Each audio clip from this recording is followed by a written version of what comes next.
Решим, кончай работать. Слышь, чего говорю? Над нами 100 метров гнилой стены. Как ухнет. И капут нам. Эх, какой дурак придумал без сетки работать. Ты, Вася, не думай, что все дураки.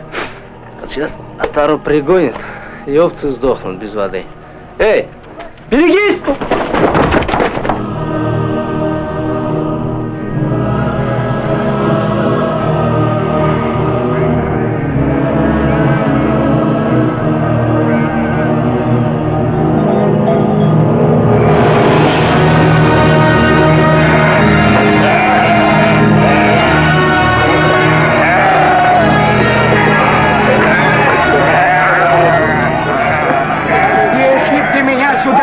Не позвал, я бы их мог и травой продержать, я бы мог их и росой напоить. Знаю! У меня приказ срочно сдать шерсть. А что я мог сделать, скажи? И откуда я мог знать? Вода ушла ночью. Ты лучше скажи, что делать? Что ты на меня уставился? Сюда смотри лучше.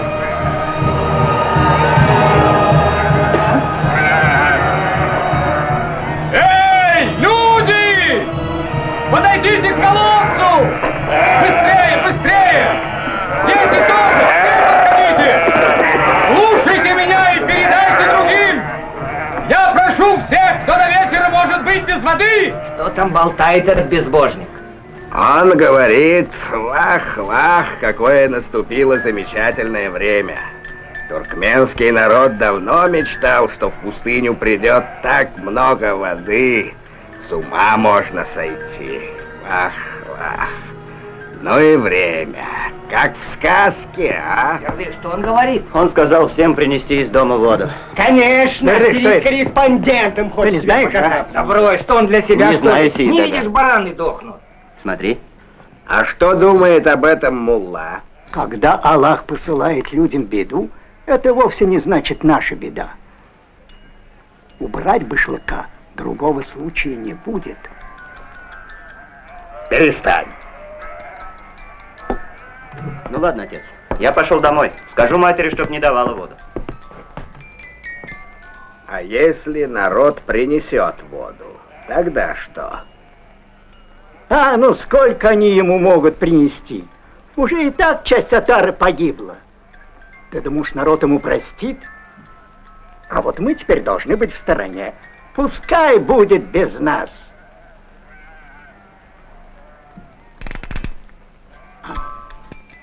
Черт тебе сделал. Ну, держись, умный человек. Назар, сколько раз тебе надо говорить? Я думал. Растяпа, марш быстрее за водой. Ладно, поосторожнее. Воды. Ай, мои помощники.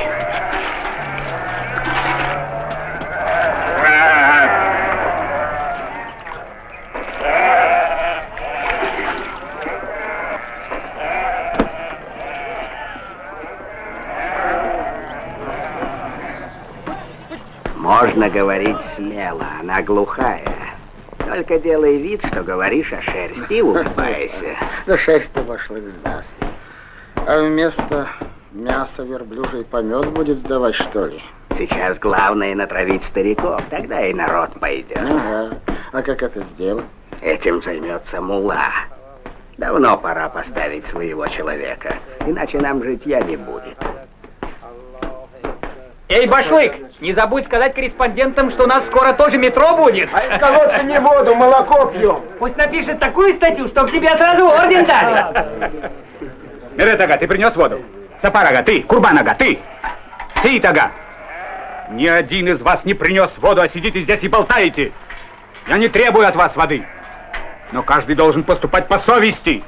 А вы, старые люди, вместо того, чтобы помочь, над своей же бедой смеетесь. Эй, башлык, беда-то общая, виноват-то в ней ты один. Ты лучше нам скажи, что жрать будем? 300 голов погибло. Не я должен сказать. Не я один, все вместе. Гнать тебя надо вместе с корреспондентом. Да помолчите, как вам не стыдно. Если хотите меня обсуждать, идите. Ах вы мерзавцы! Я вам уши оборву! А вам вечером быть в школе. Вот там обо всем и поговорим. Надоели эти разговоры. Хватит. Хаджа, пойдем. Вот с дохлым бараном поговорим.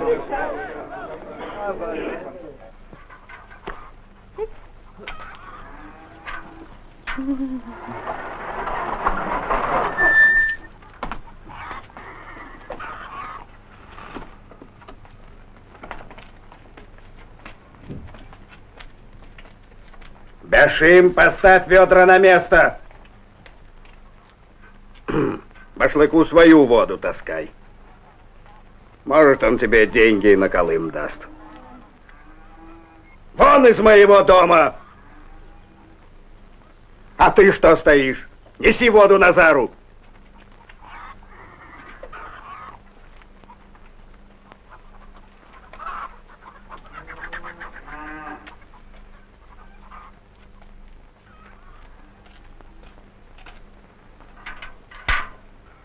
Назар, как человека прошу тебя, не мешай мне.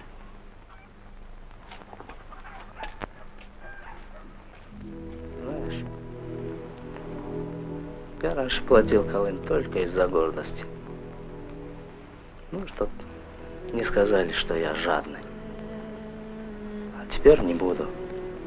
Совсем не буду. Тогда я уеду с тобой.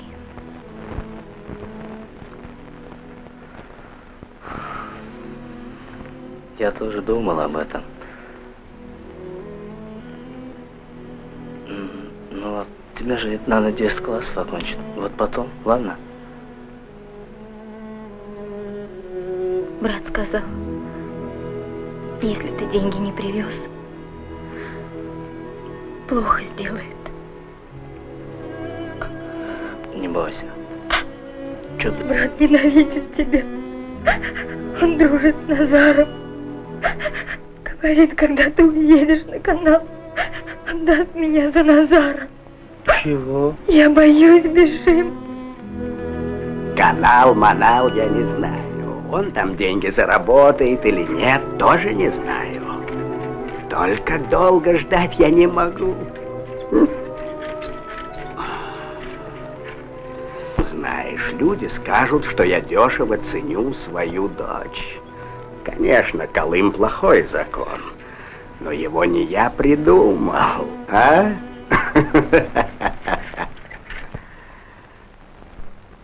Отец, я уважаю старые обычаи, но Колым платить не буду. Зачем они сказали, что продадут ее Назару? Че она им, корова? Зачем позорить ее? Нет, сынок, за Назара они не отдадут. Самый плохой туркмен так не сделает. Это большой позор. Плохо, что они дразнят Назара. Он дурной человек, всему верит. И это очень опасно. О, Аллах! Зачем ты показал девушку в этом доме? Ну ладно, пойдем на собрание. Люди давно, наверное, в школе.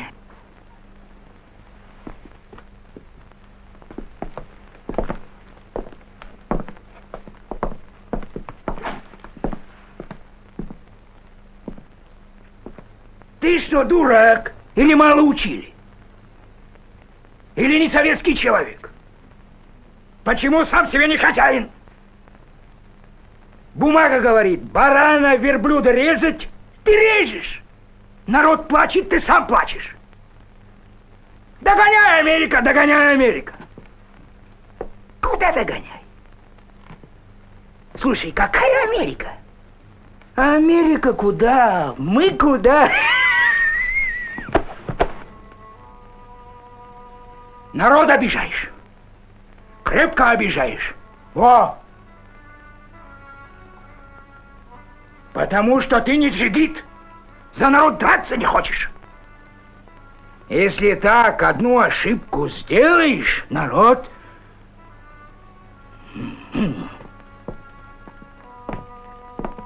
Почему так делаешь?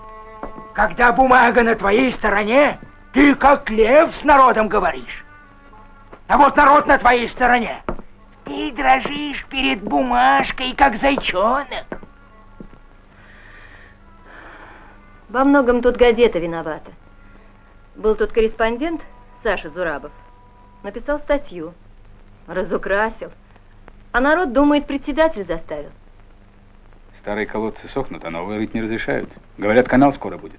Когда это будет? Я сейчас кормлю стадо в одном месте, поить гоню за 100 километров. На одном перегоне теряю около 2 тонн на каждой отаре, не считая падежа.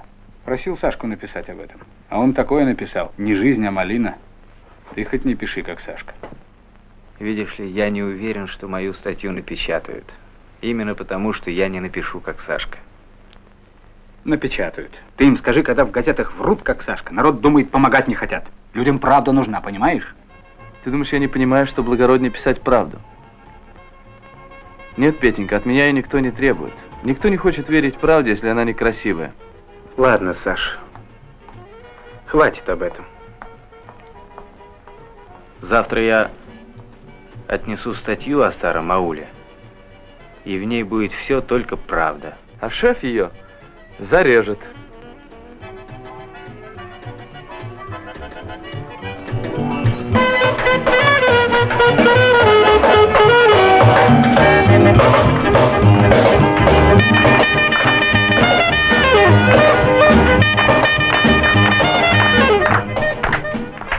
Здесь, в Ашхабаде, меня познакомили с Денисом Кузнецовым. Во время войны он попал в плен и 16 лет бродил по Европе, как перемещенное лицо. Теперь вот вернулся на родину. До войны он работал фотографом в нашей газете. Теперь его не принимают. Сашка почему-то убежден, что не примут. Конечно, плохо, что Денис пьет и ведет себя как-то странно. Но мне кажется, что дело не в этом.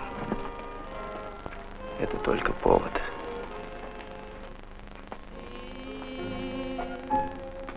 Папа злится. Он всегда злится, когда кусает спички. О, посмотрите на него, как он красиво злится, когда кусает спички. Дорогой ты мой. Да брось ты. Зачем нужен этот спектакль? Теперь весь город заговорит об этом. Не хочет целоваться. А знаете почему?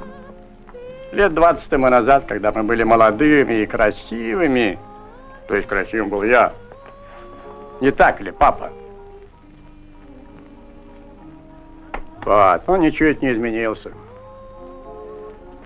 Я узнал его на улице по спине. Кому это интересно? Ты лучше скажи, у тебя есть воля? Ты мужчина? Да, я мужчина. Только я старый мужчина. Ты не старый, ты липа. Сколачиваешь бизнес из своего прошлого. Ну что ж, весьма любопытно глазеть, как кривляется зарубежная шансонье.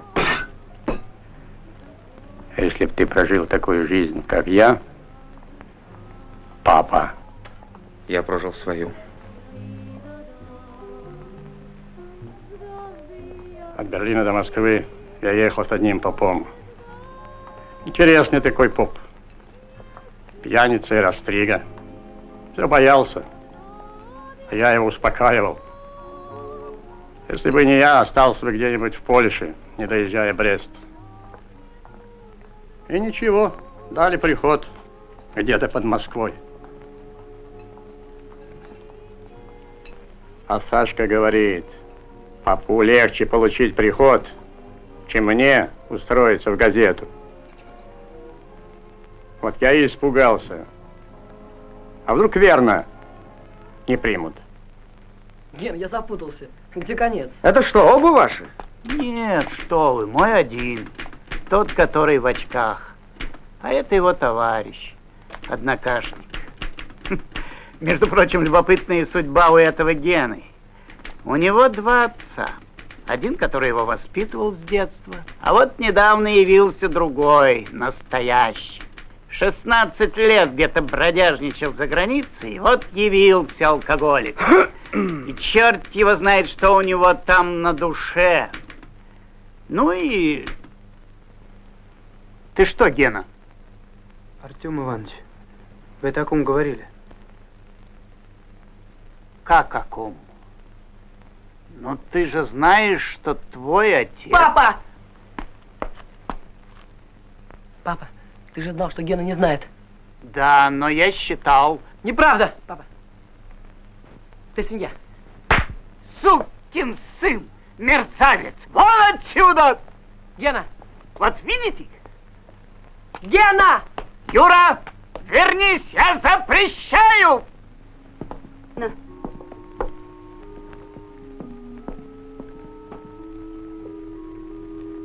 Может, мы потом поговорим? Ты почему бегаешь до сих пор? А ну-ка спать. Возьму я в руки балалайку. Иди ты. Гена, ты пьян. Иди ложись спать. Слышь? Ну, иди. Да, я пьян. Какое это имеет значение? Все равно я буду говорить то, что знаю про вас. Вы был лжецы. А ты? Я считал тебя своим отцом. А ты просто вор! Негодяй! Мама!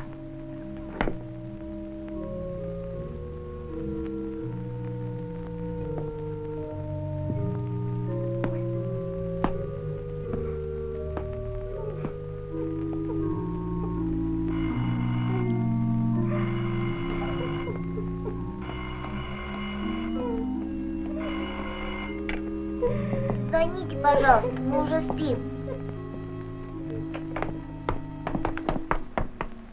Извините, Артем Иванович. Да? Вы опять сняли статью о старом ауле. Не понимаю. Зачем? Ведь маринуем 3-ю неделю. Здесь не овощная база. Идет проверка. Артем Иванович, снимите трубку. ЦК. Спасибо, Тамара. Минуточку. Да? Здравствуйте. Да-да. А я как раз очень опытный журналист Александр Зурабов. А? Ах, до свидания. До свидания. Так что? А скажите, что этот Ермасов действительно так загибает? Ну, конечно. Ведь вот звонили из ЦК, это же не случайно. Я написал туда подробное письмо.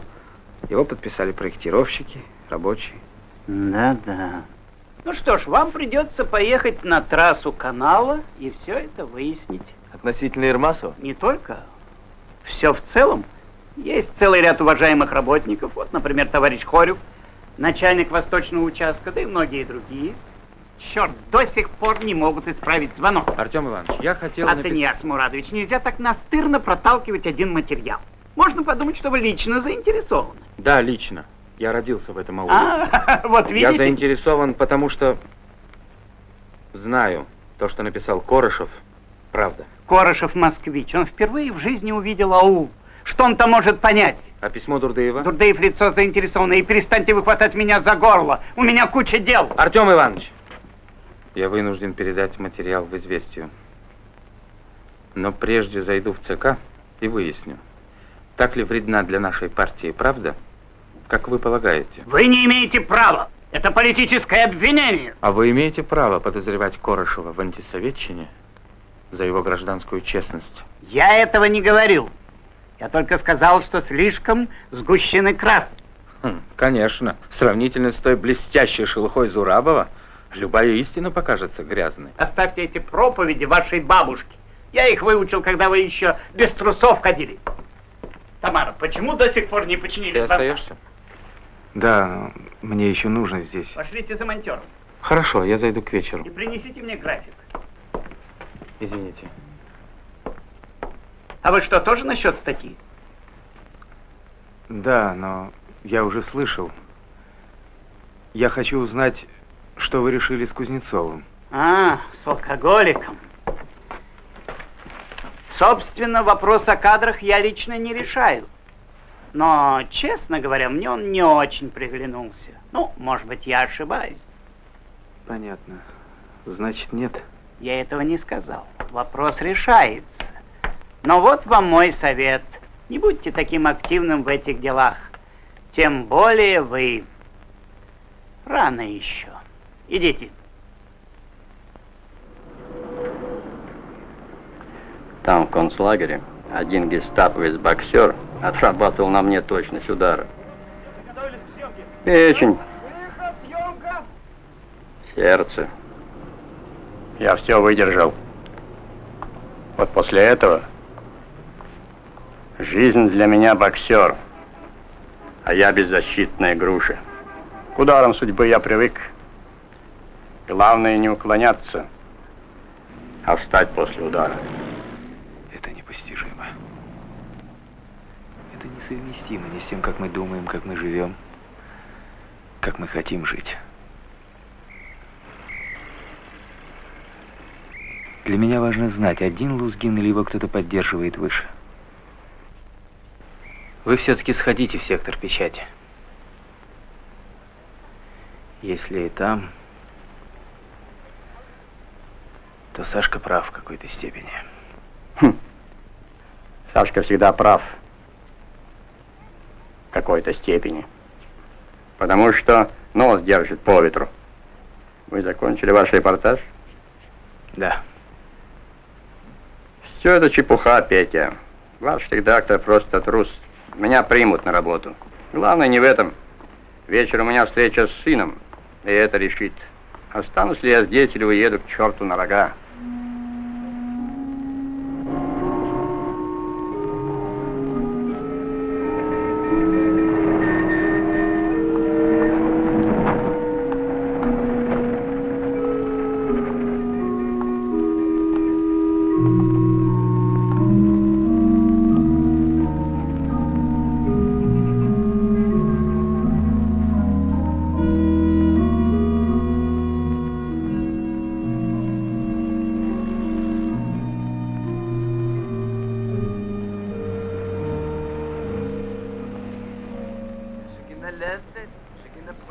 Шаг назад и две вперед.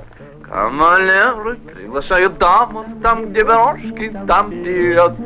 Шаги налево, шаги направо, шаг назад и две вперед. Петька, ну почему ты у нас такой правильный? Водки не пьешь, все больше с дамами. Ну прямо такой вот пай-мальчик. Пап, давай на спину, сейчас салют будет. Ну что же, Зина, теперь Денис устроился на работу. Не знаю, может, все образуется.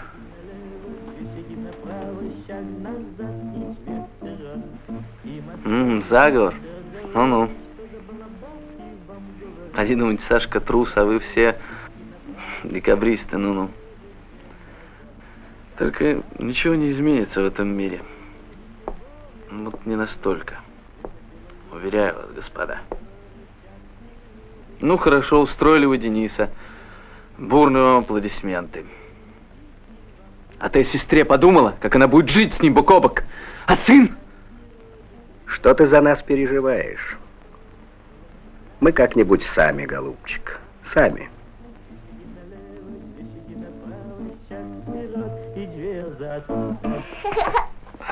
Ладно, Сереженька, ты иди, погуляй. Ох, и ненавижу я тебя, Сашка. Ох, и ненавижу. Весь город только и делает, что переживает нашу трагедию. Трагедию, которую выдумал ты и тебе подобные. Нам нелегко. Но я сейчас не в себе. Человек и так дубасила жизнь. Ведь он потерял все. Дом, Зина! семью. Нам пора. А в Сахаре снегу не в проворот. Это гады физики на пари раскрутили. И вот что еще. Ты вчера разговаривал с моим сыном, с Генкой, и он целый день ходил как пришибленный. Я не думаю, чтобы ты ему сказал что-нибудь доброе. И поэтому я прошу тебя не говорить с моим сыном.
Из моров она. Ну ладно, идите, в следующий раз расскажете.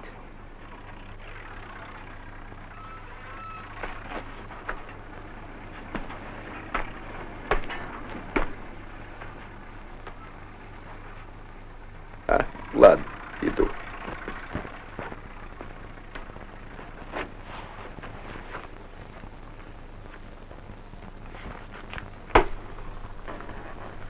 Старик врет. И все врут, и ты тоже. Все врут, кроме Нагаева. Мы все привыкли к вранью. Вот тоже ненавижу эти командировки. Ненавижу валяться на грязной земле, спать на чьих-то чужих постелях. Ненавижу, а мотаюсь. Почему? Да потому что дома ни копейки нету, одни долги. И Лерка поэтому уезжала из дома. Вербовалась на целые месяцы, на полгода. То она, то я, то она. Вот что получилось. Ты говоришь, деньги дерьмо. Я не вру. Врешь. Да если бы у тебя там были деньги, разве бы ты вернулся? Я никогда не поверю. Поэтому не надо врать. Таких, как ты, в Италии называют буфона. Это вроде как шут гороховый. Таких, как ты, у нас в России называют предатель. Вы Кузнецова хорошо знаете. Что он за человек? Обыкновенный человек, покалеченный войной. По-моему, немного легкомысленный, что ли. Или несчастный. А вот мне передавали, будто он всюду ходит, говорит, что в наших газетах неинтересно работать, что они одинаковые, скучные и так далее. Похоже на правду? Я не слышала, кто это говорит. Ну, это не важно. Я сообщаю факты. Вот видите, что значит довериться человеку? Я вот поверил Зурабову, а он такое о строителях написал, что, дескать, там воры, склочники, хапуги. Вам придется поехать на трассу и все это сгладить, а то нам достанется и крепко при том. За что? Передайте мне вот тот горшочек, пожалуйста. Вот этот. Спасибо. Артем Иванович, с Денисом что-то случилось? Случилось. Есть сигнал, значит, уже случилось. Ну, Кузнецов пьет, может быть, в пьяном виде. Возможно, возможно. Я не хочу разбираться и устраивать следствие, этим занимаются другие. Я думаю, что ему надо подыскать себе другую работу. Артем Иванович, зачем вы все время вредите Кузнецову? Что такое? Его и так дубасил жизнь, он почти все потерял, дом, семью. Но не потерял свою жизнь, как другие. Что же, он виноват, что остался жив? Вы были на войне? А что? Тогда молчите. Ваше милосердие ни черта не стоит. Таких, как этот Кузнецов, мы расстреливали без суда. Ясно вам? Я был на войне. Но это не меняет дело. В общем, вы передайте Кузнецову. Он сам уходит. Да? Кто вам сказал? Куда? На стройку канала. Старик! Старик, я тебя жду уже второй час. Здравствуй.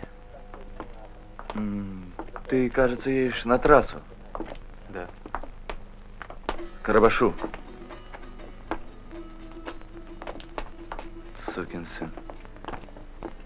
Чего она в нем нашла, не понимаю.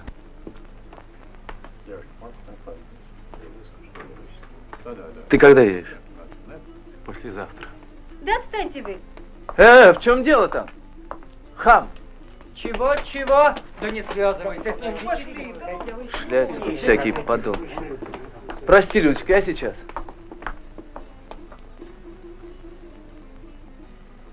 Ну, в общем, если видишь Леру, скажи, что я готов простить эту историю.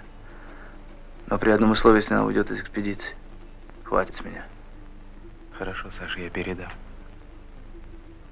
Спасибо, Петь. Ты мне друг. А Денис подонок. Пьет беспробудно и вообще ненадежный. И ты об этом доложил Лузгину?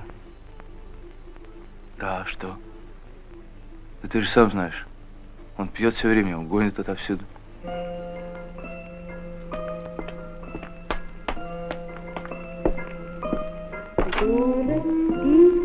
Город спит, луна улыбается сонно, звезды вниз, удивленно на землю глядят, город спит, встречает.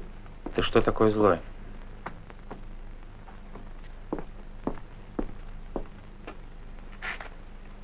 Я пришел тебе сообщить новость. Или тебе не до меня? Брось, старик, не обращай внимания. Да, что за новость? Ты зачем пришел? Саш, ты здесь, а я думала... Сейчас, Людочка, подожди, пожалуйста.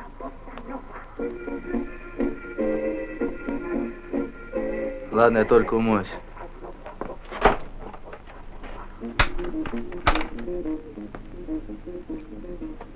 Негодяй. Кто его так? Ты знаешь, он сказал Лузгину? Дескать, Денис повсюду рассказывает, что в наших газетах неинтересно работать. Они все скучные и так далее. Ну что ж, Денис не Колумб. А что касается нашей газеты, это действительно так. Да, но это можешь сказать ты. Ну, я. А когда лепит на Дениса, то это уже... Шеф говорит, органы начали расследование. Напрасно теряют время. А про шефа я тебе кое-что расскажу. Там кто-то пришел. Открой, пожалуйста. Своей шлюхи можешь открыть сам. И убирайтесь отсюда. Что ж ты? Ты, может, и каблука не стоишь? Она одна меня не бросила. А вы все... Друзья познаются в беде? Так, что ли? Ты, как всегда, ошибаешься, Саша. Друзья познаются гораздо раньше. На, залей одеколоном и перевяжи.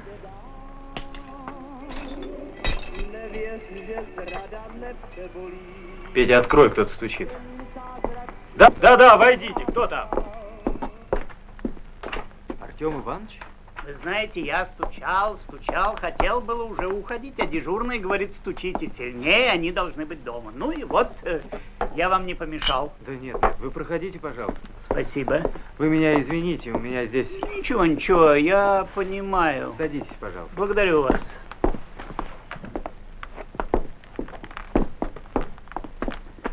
Да.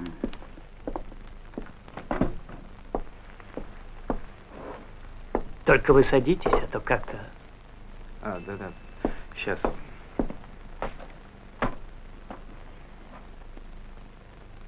Ну, в общем, турнули меня, Петя. Слышал? Да, сожрали они меня, сожрали. Кто? Да вот сегодня бюро обсуждало газету, ну и... А по какому поводу? А кто тут разберет? Все свалили в кучу. Мне даже рта не дали раскрыть. Тут и Ермасов. Дескать, газета однобоко освещает события стройки. Вредит строительству. Тут и Дурдыев из старого аула. Да не столько Дурдыев, сколько свои же. Например, Атанияс Мурадович. Бюро даже выдвинуло его кандидатуру на мое место.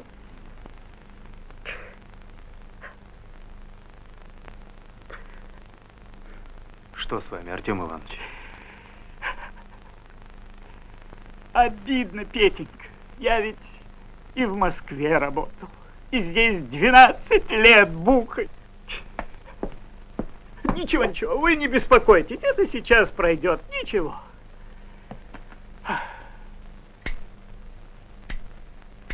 По правде говоря, Артем Иванович, мне вас сейчас жалко. Да. Ну, вы ведь сами во многом виноваты. Да, я вас понимаю. Конечно, я малодушничал. Я только думал, мне ж до пенсии осталось 2 года. Можно было бы помягче. Да, вот что еще.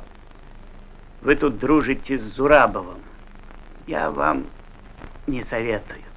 Человек он какой-то... Эх, Сашка, Сашка, до чего ты докатился? И все это дурацкая статья. Впрочем, она такая же вредная, как и та о старом ауле. Там лакировщик, здесь клеветник. 2 стороны одной медали. Равнодушие. А мне опять идти по твоим следам. Ну что ж, начну с пионерного отряда.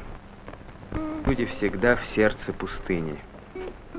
Они кочуют со своими будками впереди всех, роют пионерную траншею. Много курят и пьют. Их 7 человек. А чего ты лаешь-то, черт бесхвостый? Папка! Что папа, что папа? Вон Семёнычу работать надо, а я тут... Никаких Семёнычей. Приехала на мою шею, вот. Дай хоть штаны перед народом неудобно. Никаких штанов, давай. А ты, Семёныч, не приставай. Договорились же ночью работать. Мариночка, я сегодня себе чуть-чуть во сне не видел, а? Чего ты злишься? Он же дурак. От баб только раздор. Я их знаю, у меня их штук 300 было, всех мастей. Погодите, иначе вам тут делов-то настряпает.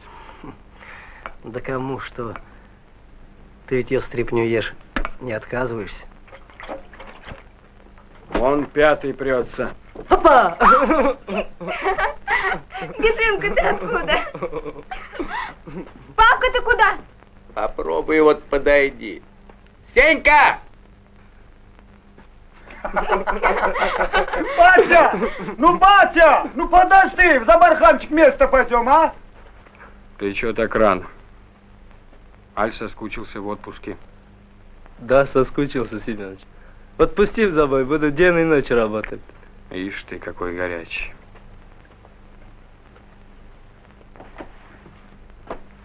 Ой, да куда ж ты его беспонятный? На кровать надо. Так ведь грязный он. Все равно на кровать.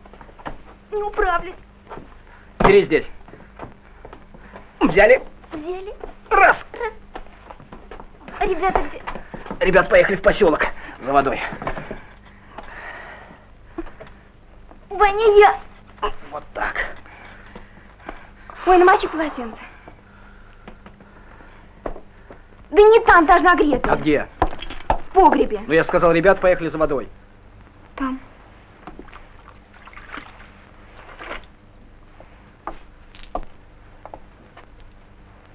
А он живой? Живой. Сердце бьется. Да бьется. Держи. Сомлел от жары. Вот и кувыркнулся. Жадность. Ведь договорились работать только ночью. Мариночка, дай ему 200 грамм. Никаких граммов. Ну чего задымил? Мотай отсюда. Ой, не уходи. Ковш опустите. Кому что? Ой, а песку-то песку. Семёныч на все работает. Денежки загребает, да? Маринушка. Душно.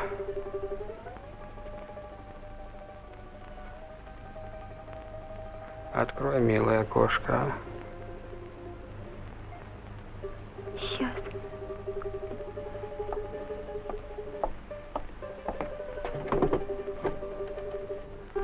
Вкалываешь, как и шаг. Отдохнуть по-человечески негде. В общем, переселюсь я к тебе, Демидыч. Имею право. Права ты никакого не имеешь. Но если надо, переселяйся. Не тесниться без интересу. Папка, чтобы Нагаева к нам против я. Тихо ты. Он жадюга. Иди, доченька. Демидыч, это она на возраст протест пишет. То ли дело я. Очень ты мне нужен, бабник.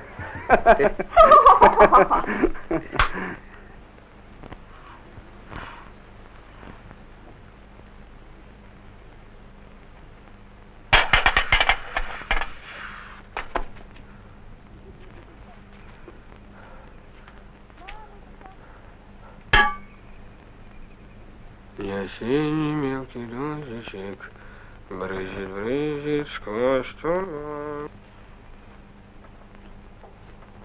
Не. Когда спит, не трогай. Вот у нас в колхозе интересный случай был. Один семья спал, другой человек подошел и убил. Змею? Да. Потом другой семья, это семейный муж или жена, что ли? Ну это черт с ним. Подошел к этому человеку на дом и весь семья укусил. Ну это. Честно, клянусь. 4 ребенок, жену и самому. И всех покусал? Всех. Нет, Вань, ты не смейся. Тут у нас случай был-то. Я с одним профессором в бане мылся. Че ты? В Кирках? Да, в Кирках. Ага. Он говорил, что тутошний годовье самый ядовитый. Как вкусит, так считай кранты. Семёныч, пусти меня в машину, я не боюсь. Кто их боится? Машина не каторжная, пущай отдохнете, не потому что змеи. Зачем ты так делаешь, черт ты человек? Он же для тебя работает, а ты его гоняешь как собак. Ты что, большой хозяин стал, что ли? Обещал после отпуска дать его разряд? Ну дай, что он хуже тебе на рычагах сидит. На рычагах сидеть и обезьяну научить можно. А регулировать клапана он может? А магнит установить? Бой. А тебе когда мама рождал?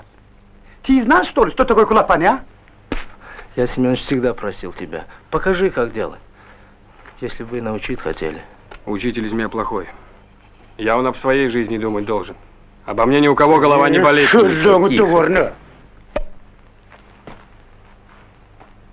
Тихо. Но! Ящиками не кидайся, не хулиганничай. А тебе я сразу сказал, поезжай с сентября в Марийскую школу. Получше аттестат и работай везде. А до осени валяй домой с женой играйся, чай пей. Плохо тебе? Нельзя ему домой сесть. Почему нельзя? Он еще за жену не расплатился. Она вон у родителей живет. 6 тысяч он еще должен. Колым, ты понимаешь? Ну. Порядочных женихов дерут. Ладно, Нагаев. Если не хочешь, что сделаешь? Другого человека найдем.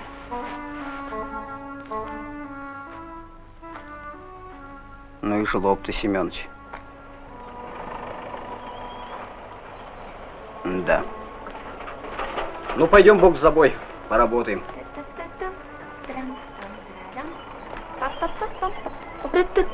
Уходите оба, я мыться буду. Что это? Мыться буду. А ты там это самое. А я пойду. А ты? А ты чего не идешь, Семёныч? Ноги не ходят.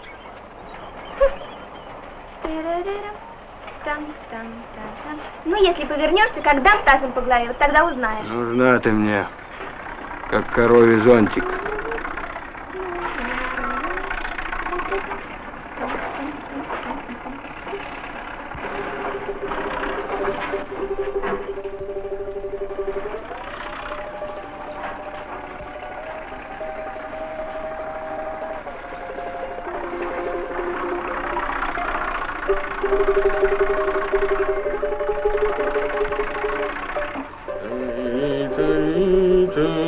Семёныч, а ты чего не идешь работать?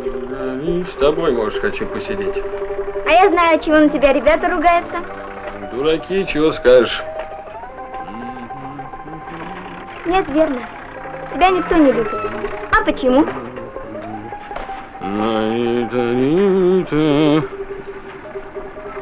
А я не девка, чтоб меня любили.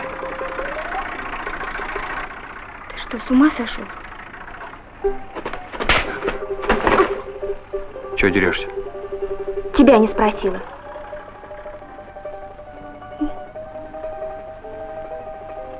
Уходи, Семенович.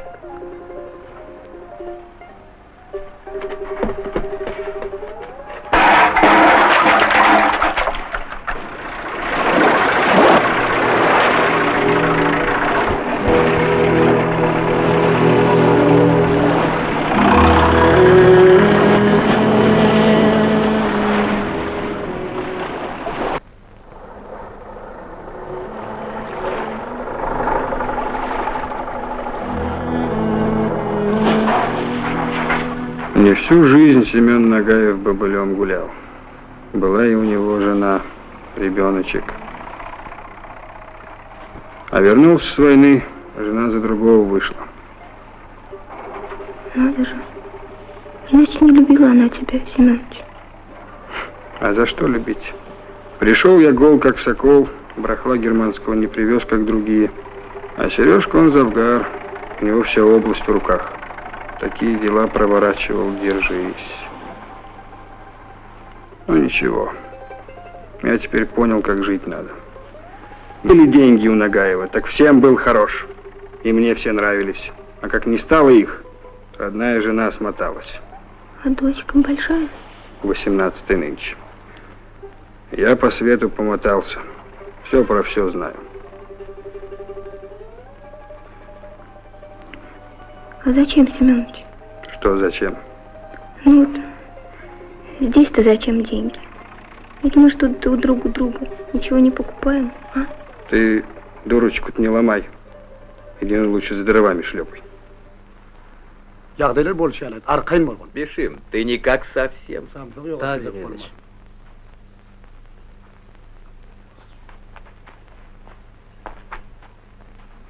Хош, Семенович. Ну что ж, я тебя не гоню.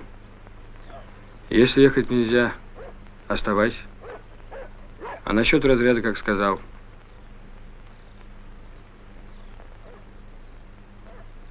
До свидания, Демидович. До свидания. Бежим!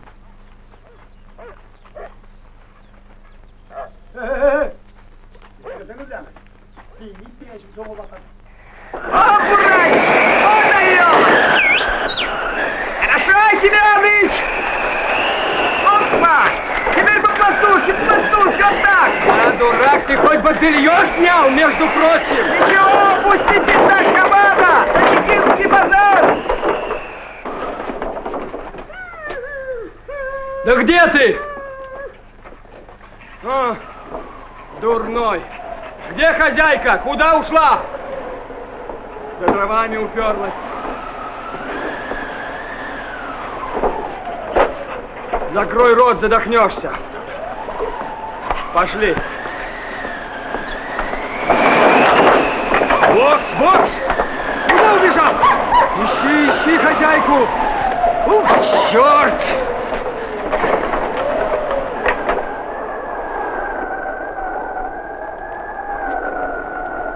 Марина!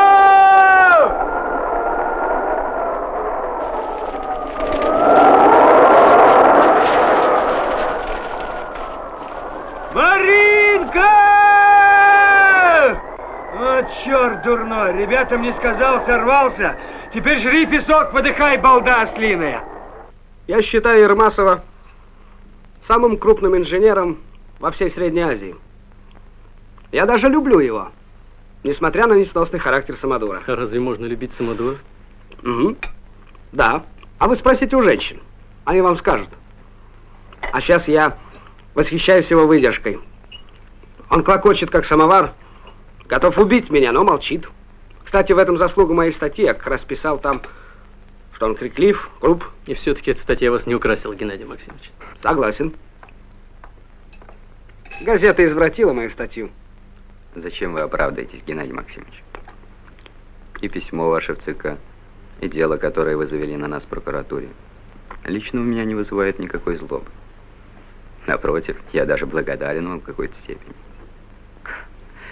Не понимаете. Вы, как инженер, должны понять. Поезд мчится благодаря трению. Не будь трения, Поезд полетит тартарары. Вы хотите сказать, что... Вот ваша роль. Так выполняйте ее честно. А мы что-нибудь придумаем, чтобы двигаться с более эффективной скоростью.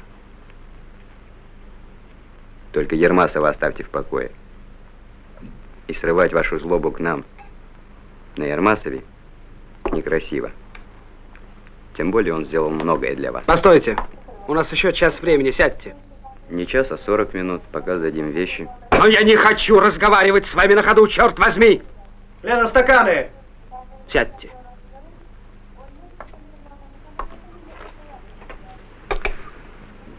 Ну?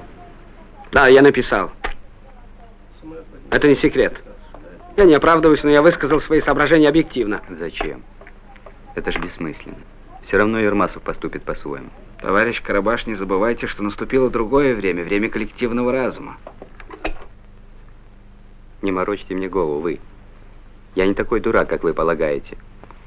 Несколько лет назад Ермасов начинал стройку. Тогда он не считался ни с чьим мнением. Был также груб и криклив. Но вы ему служили. И были довольны им. А теперь вы бьете его якобы за грубость. А на самом деле за то, что он доверился нам. Тому коллективному разуму, о котором вы без конца трещите, чего боитесь, как холеры. Так что это не ваше время. Рейс отменяется. В пустыне разыгрался афганец. Смирнов звонил в Трест. Заметает пионерную траншею. Особенно сильно на участке 220-226 километров. Но на остальных меньше. Вы можете радоваться. Вы вовремя передали нам участок. И теперь эта заваруха вас не коснется. Меня это касается чрезвычайно близко. Я предупреждал, но с вами невозможно спорить. Меня назвали китменщиком. И вот плоды ваших экспериментов. А вы еще слишком молоды, чтобы упрекать меня в некрасивых поступках. Понятно?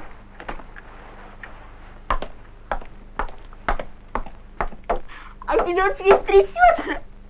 Глаза слезки. Отпусти, говорит, а то в скуле. Да, Вот. ну погодишь ты. Ой, Мура, я цепляюсь, а он врывается. Значит, вырывается, ага. говоришь? Психолог жуть. А я ни в какую, вцепилась в него, как пиявка. А он говорит, отпусти, дуру, баба. Ну да. Да. Это спасибо скажите боксу. А то бы дорого обошлась ваша любовь.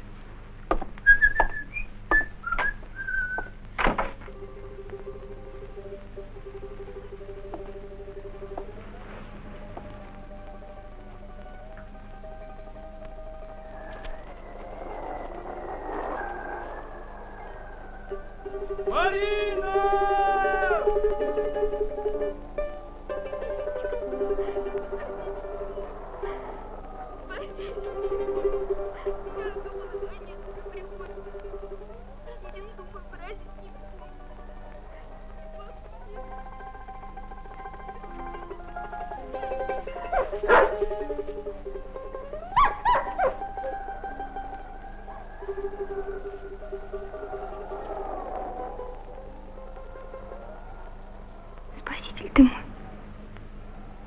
Синечка. Я как чему грязная. Принеси воды, умоюсь. Сейчас.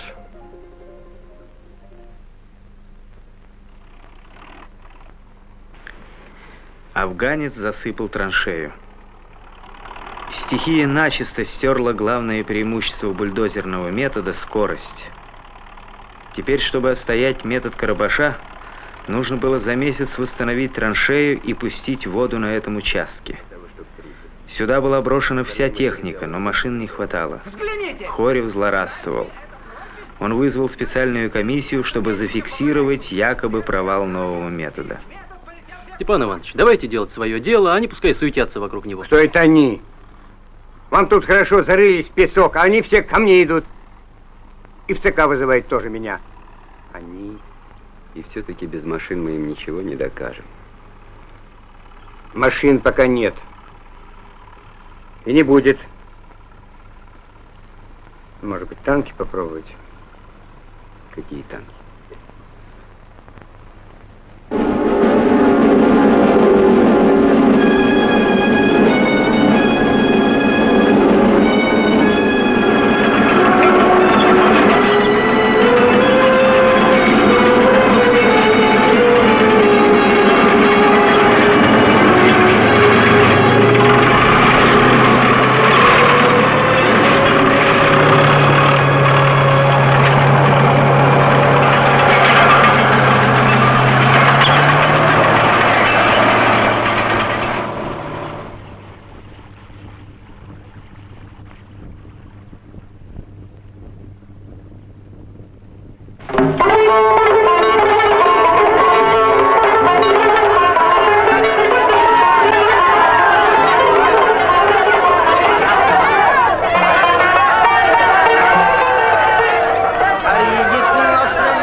Товарищи, попрошу минуту внимания.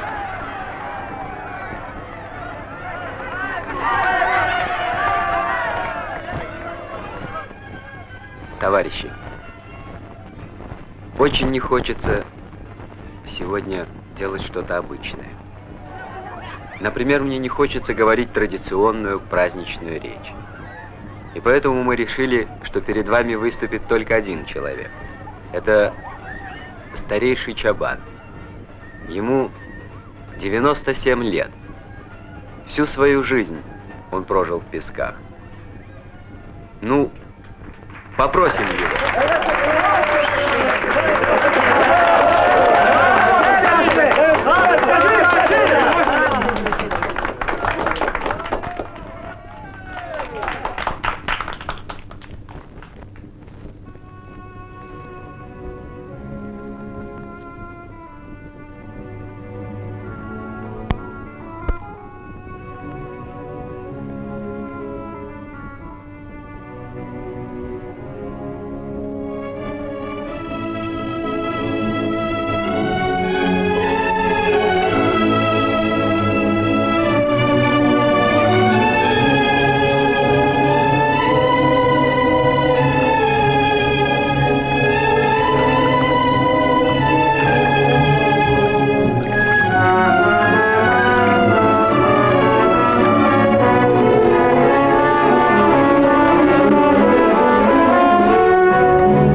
Товарищи, скрыть перемычку поручается передовым бульдозеристам Бешиму Мурадову и Миреду Шахназарову.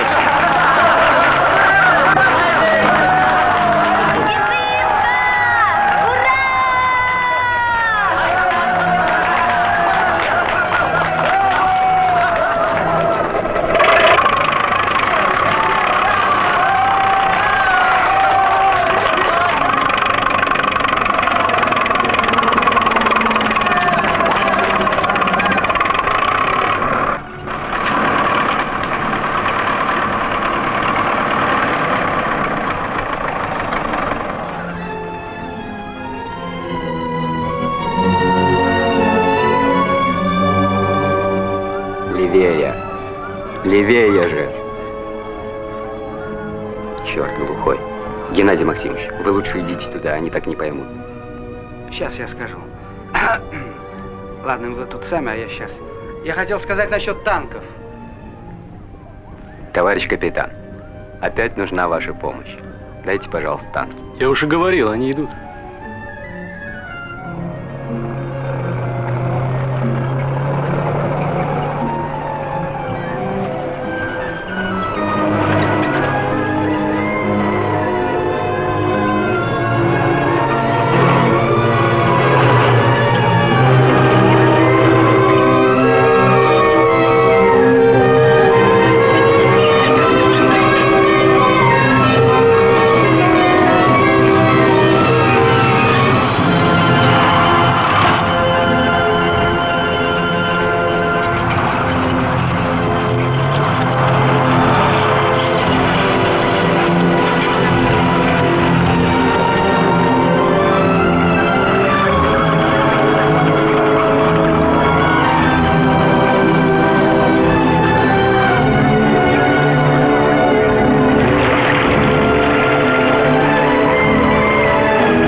Ты что, дурака из меня лепишь?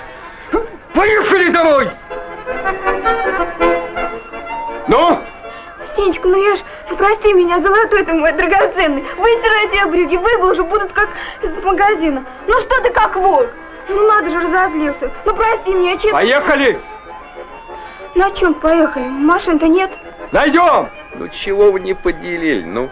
Хотите, я сам болтыхнусь? Да ну его! Ну так а что? Ну искупала, ну не нарочно, ну извинилась. Вон начальники все мокрые ходят, и то ничего. А он, подумаешь, никуда я не поеду. Поедешь! Нет, не поеду. Я кино хочу смотреть. Сколько с ним живу, ни одного кино не смотрела. Марина, быстрее! Ну и черт с тобой! Ну и черт с тобой! Бегом, бегом, Марина! Давай! Отбери клетна! Ваня! Где вы посмотрите, что сзади делается, а? Здесь право.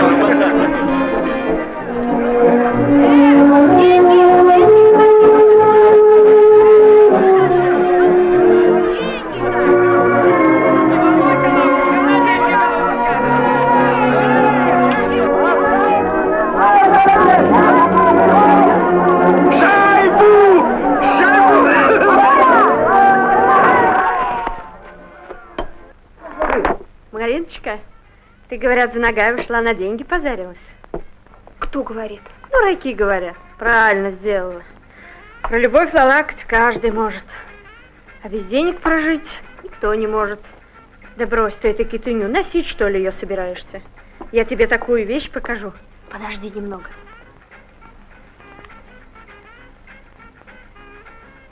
Сень.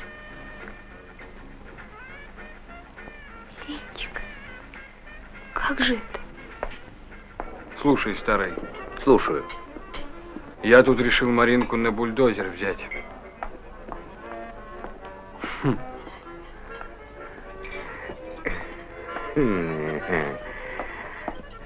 Видите, как тебе сказать-то? Коля, иди сюда, усади за стол. Ну что ж бульдозер? Ну ты сам видал, он ведь зараза полосой так и... Вот она. Чего ты? Сень, прости меня. Ладно. Доченька, он ж тебя на бульдозер берет, а? Поняла? Сенечка, да. родной Да ты ты мой. что, дура? Чего это он?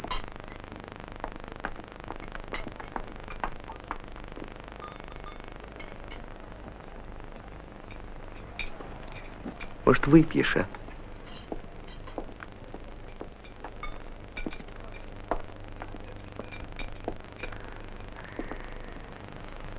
Ну вот. Ребята, сюда! Папа, сень, скорей! Слыхать уже. Чего слыхать-то?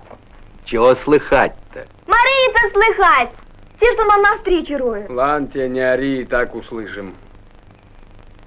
Ни хрена не слыхать. Ну как же не слыхать? У тебя в ухе волос, Демидович. Вот тебе не слышно. Знаешь песню? Старик старый, одни мощи, а? Тоже песня. Дурачок-то. Так это Чебан с электробритовой. Да. Это в старом ауле. Братцы, пошли в старый аул.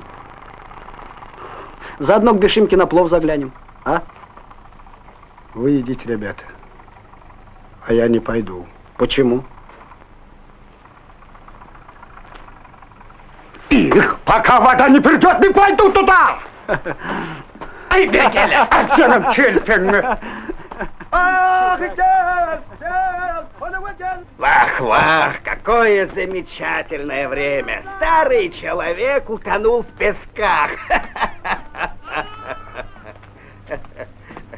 Глупый старик не мог поверить, что в пустыню пришла река.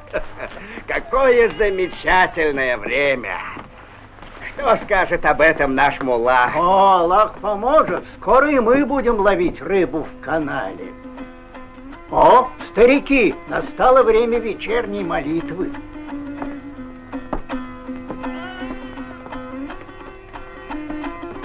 Назар, я тебе ничего не обещал. Деньги я тебе заплачу, ты не бойся. Ну, поехали. Атанияс, куда?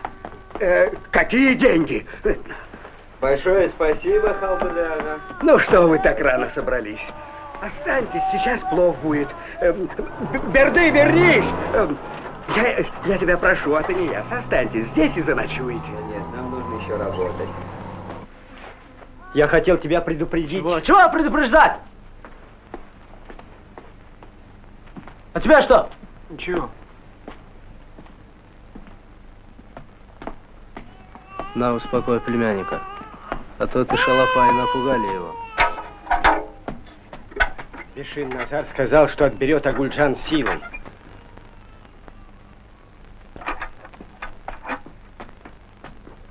Бешим, пока не поздно, лучше отдай им деньги.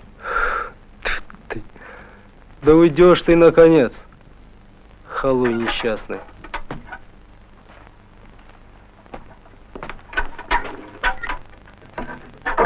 Ну что тебе еще? Делай со мной что хочешь, я тебе только добра желаю.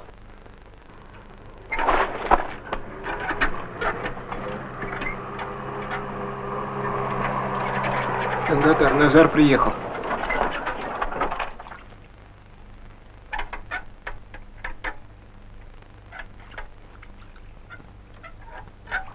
Агульджан, а ну иди сюда. Что такое, Берды? Ничего. Когда старший брат говорит, иди сюда, ты бежать должна. Иди за мной. Постой, как ты с ней обращаешься? Не твое дело, отпусти. Бешим. Пойди сюда. А, Назар, я же тебя просил. Не мешай мне. Стойте!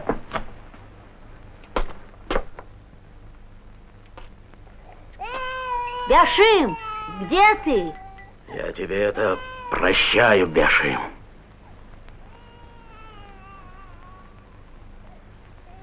А Гульжан жила с тобой, Бешим. Прощаю. Я люблю Агульжан, поэтому мне все равно. Теперь я плевал на честь, или Агульжан будет моей женой, или я убью тебя, ее всех убью. Мне Мне теперь все равно. Бяшим! Зачем сюда пришел Назар? Почему он кричит на тебя? Вот так, Бяшим. Бяшим!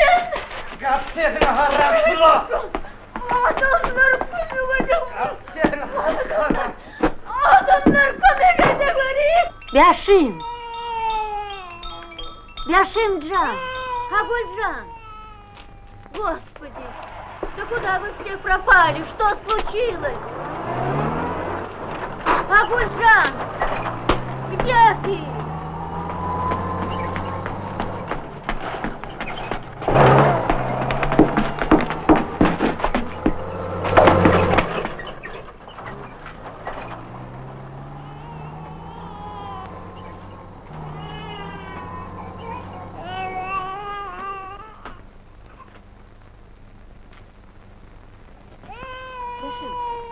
Агульджан. Сынок, Бяшим. Ты ведь где-то рядом. Почему ты молчишь?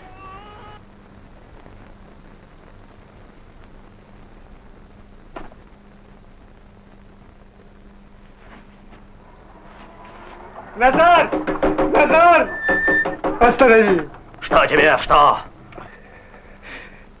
Я Бяшима.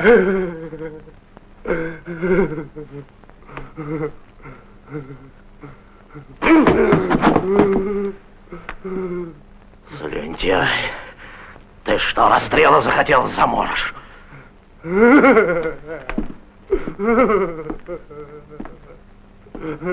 Найдите его.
Oğulcan, ne için sen ağlayan? Ne için ehlini dımyadın? Aysanızla. Ne oldu?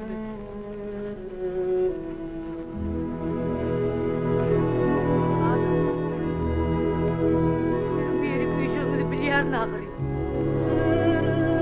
Yani ne yapacağız? Kanal.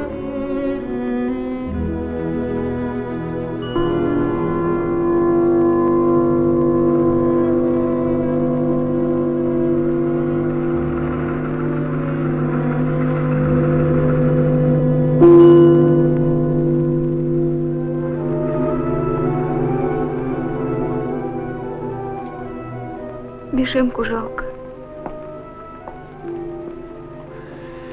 А жену-то как он любил. Теперь на встрече не будет. Всем отсюда смываться надо. Если расценки срежут, я тут не останусь. А ты как? Кто я? Да. Что я? Как все, так и я. Ну, а я сорвусь. Уезжать надо. Переменить пластинку. Сенечка, уж Марыцев слыхать. Скоро встреча будет. Доченька, латай-ка скорей.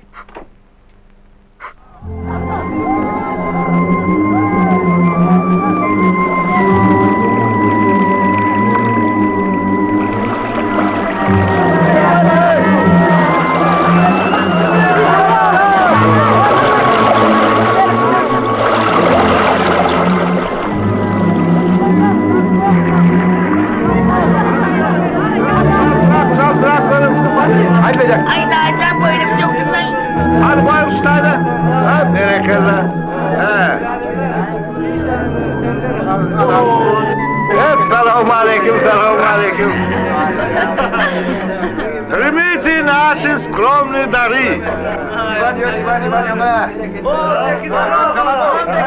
Арцик-беки приехал.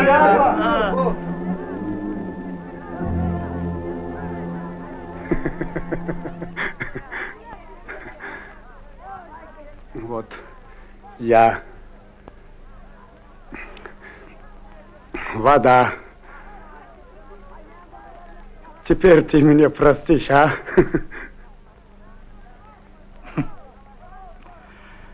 Послал мне Бог дурака, брата. А они что, разве братья? Они близнецы, оба разные. Один веселый, как маймун, другой свежий, как камень.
Политотдел ждет от нас партийной оценки явления. А мы уже 5-й час морочим друг другу голову. Кого мы боимся? Ермасова. Так что же для нас важнее? Долг коммуниста или... Я хочу услышать конкретный ответ на 2 вопроса. Почему раскулачено такое огромное количество техники? И почему малейший буран изувечил траншею так, что нужно было все начинать заново? Да ты лучше сам скажи, в чем причина. Степан Иванович, я бы попросил не говорить мне ты. Ладно, не буду. Извините. В чем же причина, по-твоему, товарищ Ермасов? Вот, например, в статье Зура было сказано. Нам не все равно, какой ценой перевыполняется план. Не всякое новаторство нас устраивает. Какая-то галиматья. Любое новаторство хорошо, иначе это не новаторство. А что касается скреперов, то они списаны вполне законно. В песках нужны бульдозеры. И вы в этом сами убедились. И вообще, товарищи, почему мы, специалисты, должны обсуждать статью какого-то безграмотного газетчика? Давайте все так и по порядку.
вам не давал права самолично отстранять Хорова от работы.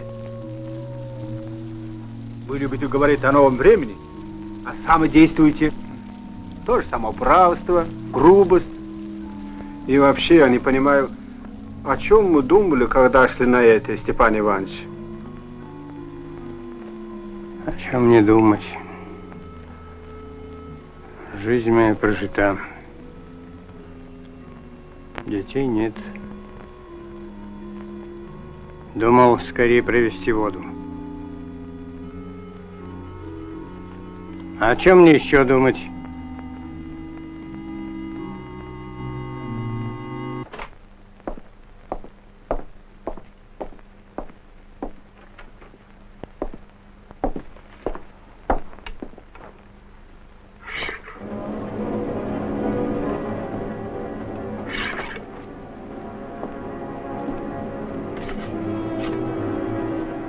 Товарищи, в районе Старого Ула прорыв дамбы.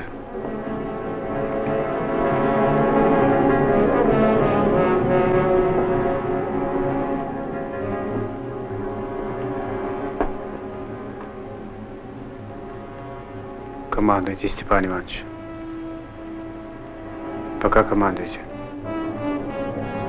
То, что я увидел, это невозможно объяснить. Ты понимаешь, это сидят равнодушные люди, которые не хотят вникнуть в суть дела. Для них статья Сашки это как инструкция из ЦК, ты понимаешь, которую никто не собирается обсуждать. Я потом разговаривал с секретарем парткома, он умный человек, он говорит, погодите, мне еще за Ермасова влетит. Ты представляешь, он сам оставил Ермасова вопреки решению бюро и сам этого боится. Это же ужасно, это... Подожди, не паникуй. Садись в машину и езжай на прорыв. Ты должен написать обо всем. Только собери побольше фактов. Алло! Алло, алло! Алло, девушка, ну что такое? Алло! Нет связи. Обрыв на линии.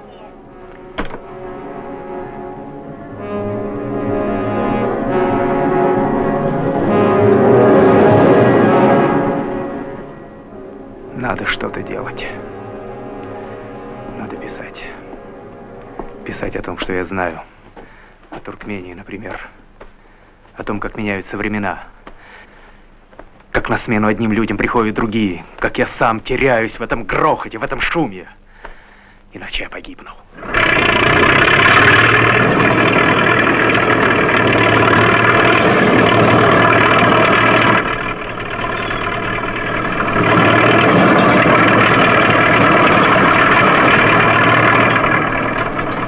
Значит, мое мнение такое. Работать сверхурочной в тяжелых условиях. И мы не обязаны. Верно? Чего не обязаны? А так вообще не обязаны. Ребят, кто мою фуфайку взял? Пущай наряды по высшим расценкам выписывают, полтинник куб. Так не выйдет, Сень. Выйти-то выйдет. У них другого исхода нет. Почему? А потому что они дров наломали с бульдозерами. Им теперь знаешь, какая кара грозит? Неужто они будут копейку беречь? Тем более государственную. Их того, гляди, захомутают. А вот тут-то и надо помочь. А ты за них не волнуйся. У них за нас голова не болит. Слушай, оставь меня в покое. Ты как паук обволок меня. Оставь меня совсем. Все, ты у меня сидишь вот где. Ты что, старый, сдурел, что ли? Нет, не сдурел. Ты Нагаев брось. Не болтай. Ну и без с вами. Мне выслуживаться не перед кем. Это ты свою тюрягу прикрываешь, а я человек честный. У меня совесть чиста. Ну а я? Я вот ни разу не грабил, не воровал. Мне зачем выслуживаться? А ты сопляк. Нема дурных зазря шею ломать. Я свой труд ценю.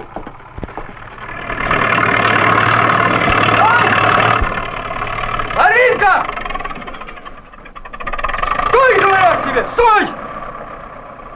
Слышь, к чертовой матери, никуда не поедем! Сенечка, родной, ну поехали! Ну неужто в тебе совести нет? Вон отец с ребятами едут, а мы что? Заглуши мотор, говорю тебе! Эх ты, сука, позорная, что бульдозер твой, что ли? Ну-ка, подожди. Мы ж теперь тебя до нас не допустим. Из машины выбросим, понял? Гад. Ребят, да что я сволочь, что ли? Не понимаю, какое дело. Ну, Сболтнул лишнее, простить-то можно? Скоты, люди, я вас знаю, только дай слабину. Кто к машине подойдет, убью.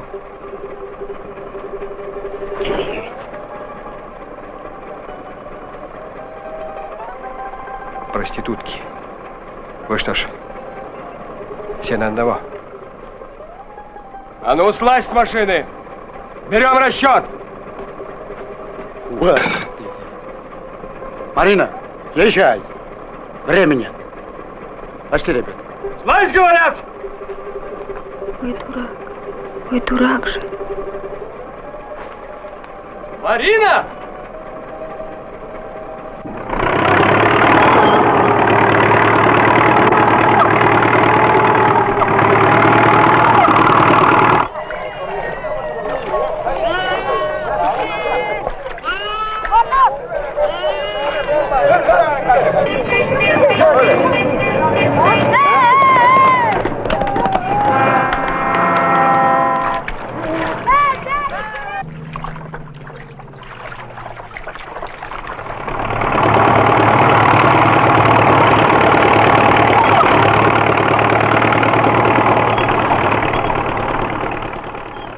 Степан Иванович! Аркадий! Степан Иванович, мы не точно выбрали место. С ума сошел! Роман, не кричите на меня! Кто остановил машину? Я остановил. Здесь нельзя сыпать перемычку. Быстроток. Все сносит и сносит. Нужно подняться выше. А вам чего? Степан Иванович, да там... Быстро по местам! Заводите машины! Да там бульдозер упал. Степан Иванович! Степан Иванович! Степан Иванович! Вот вам. В общем, текст такой. Прорыв дамбы в результате нарушения проекта. А далее прогноз. Воду не остановить. Куда телеграмма? В управлении ЦК. Кто дал? Кто дал? Я. А кто вам дал право на это? Долг советского человека. Долг гражданина, в конце концов.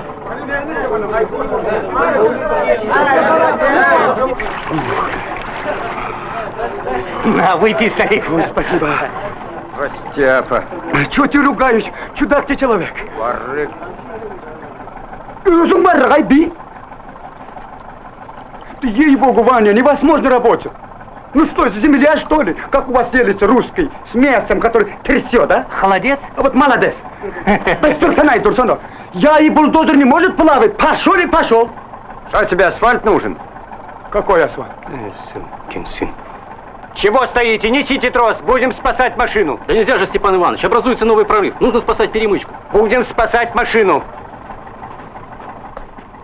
Эх, мамочка дорогая, искупнуться, что ли? Сапар, неси трос. Будь сделал, товарищ Гогберг. Хрена это нужно. Кольцо давай назад, купаться будем. А вы что тут расселись? Быстро по машинам. А мы не знаем, что делать. Научим.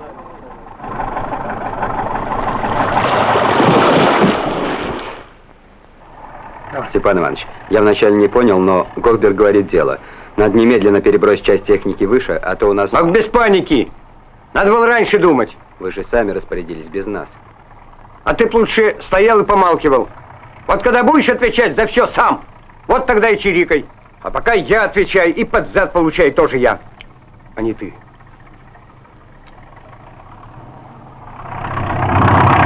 А за ваши эксперименты отвечать я больше не собираюсь. Неужели и вы согласны с ними?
Юрка, забирай свою бригаду и жми на 220-й. Понял!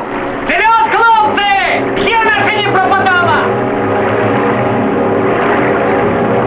Я спрашиваю, куда вы едете? Я сказала 220! А Ермасова вы спросили? Где Ермасов? Где Ермасов?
Слушай, довольно.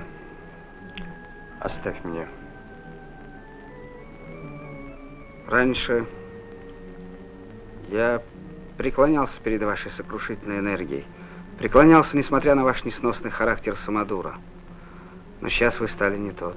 Я понимаю, газеты, радио трезвонят о том, что наступило новое время, время коллективного разума. Но вы должны были понять, что все осталось по-прежнему. И сколько ни кричи, культ,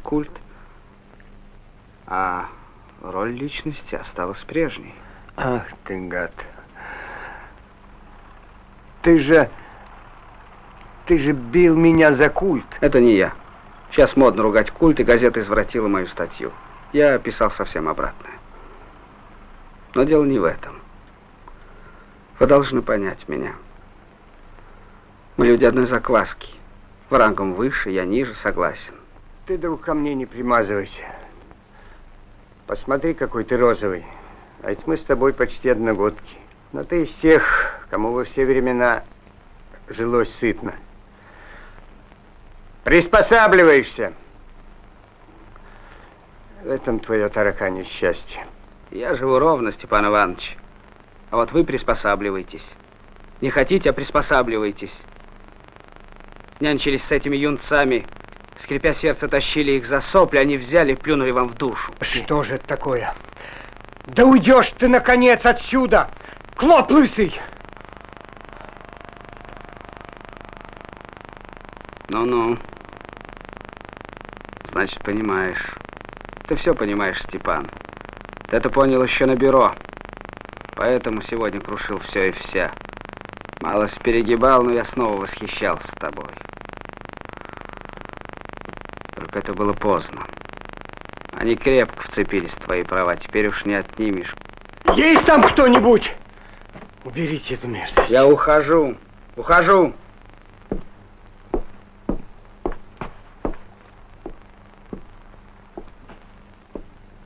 Только жалко тебя. Все бросили. Ученички-то твои, как коршуны, закружили над властью твоей. А ты встань-ка теперь, попробуй, повоюй с ними. Не сможешь, Степан Иванович.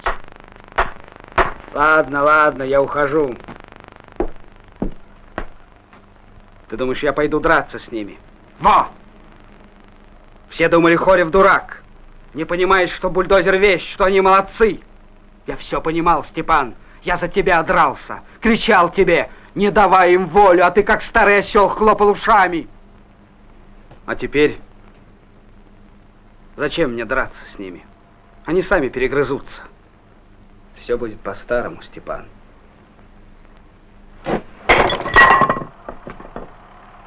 Дурак. Постой. Постой.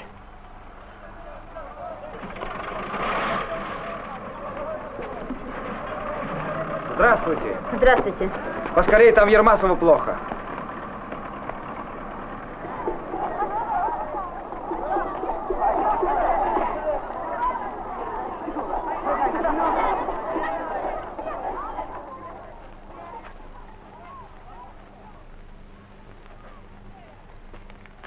Петя, я не дозвонилась в Ашхабад. Возьми нашу машину, езжай в поселок и дозвонись. Пусть кто-нибудь приедет. Генка, что ли? Да, лучше Генка. Не как родные, а?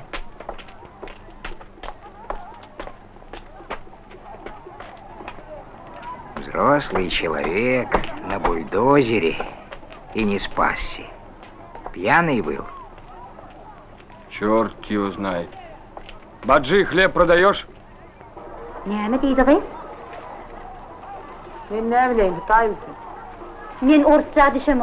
Чего она говорит? Наверное, продаете. Пойду узнаю.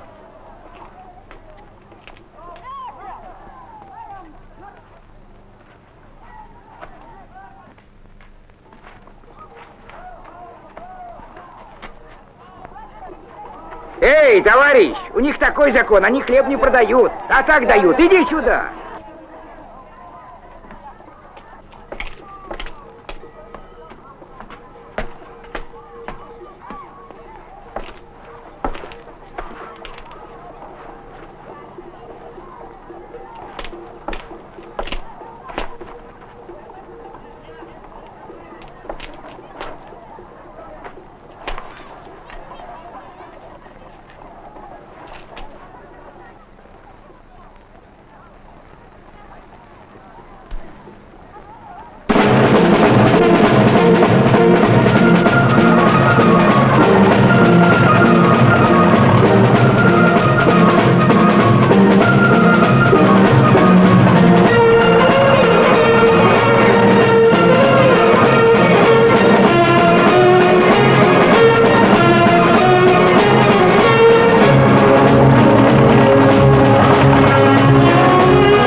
Здрасте, Степан Иванович.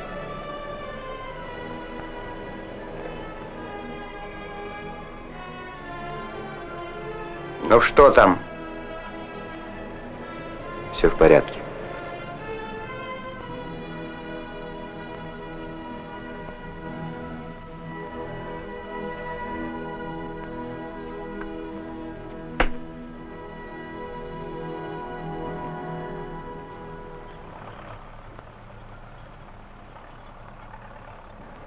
Ну что вы стоите? Несите побыстрее. Аман, извини, там вертолет ждет.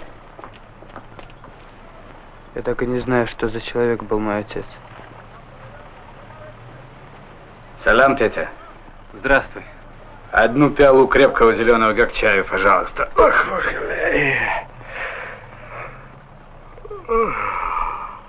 На.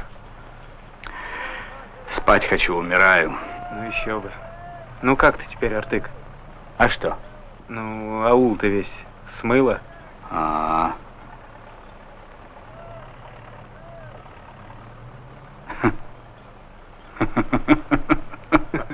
Чего ты смеешься? Ай, ничего. Туркмен говорят, счастливый тот народ, которого пески и вода. Он новый аул построит. Он у нас такой. Да, Мартин? Да. Клянусь, столько воды я никогда не видел. Артыкджан! Эй, Артыкджан! Клянусь Аллахом, я не буду с верблюдами работать. Простите. Артыкджан, от другой работы. Растяпа. А где теперь стадо? Разбежалась. Колдурды, иди сюда. Выходи на новую дорогу и останови машины. Ашамага! Передай Курбану стадо, поедешь со мной. Я вот сейчас думаю об этом человеке. Ему, пожалуй, труднее всех, а он вот...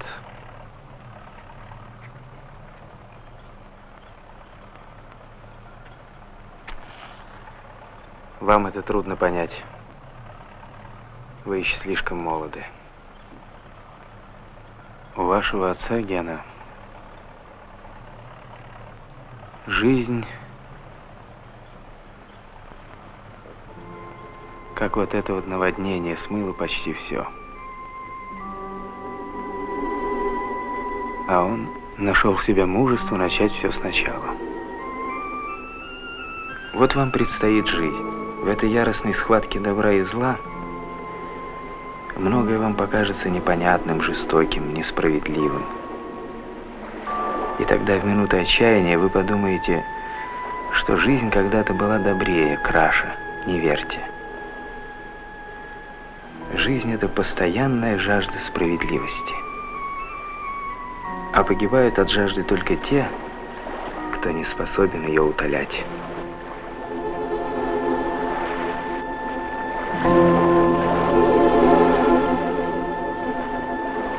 Thank you.